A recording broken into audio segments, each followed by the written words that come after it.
अरे तू बिना पिटे मानने की ना मानने की? मानने की नहीं मानने की? पिटेगा कौन मुझे?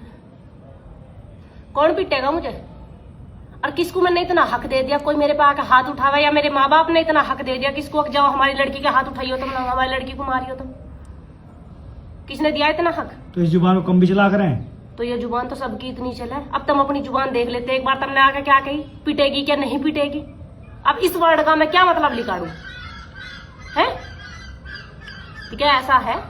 वो पहला जमाना था जब बड़े बुड्ढे बड़ी बुड्ढियों को छेते जाते और वे पिटे जाती और सबसे बढ़िया खानदानी कहवाए जाती।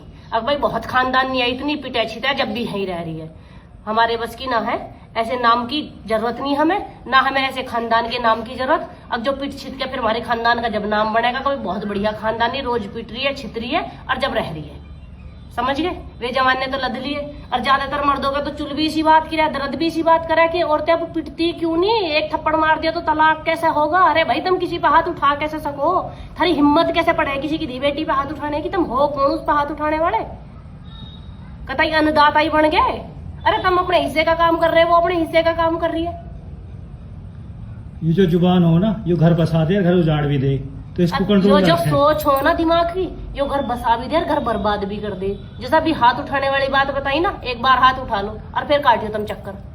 आजकल की लोंडे लाड़ी को पढ़ना है, लो सब जाने और सबके घर वाले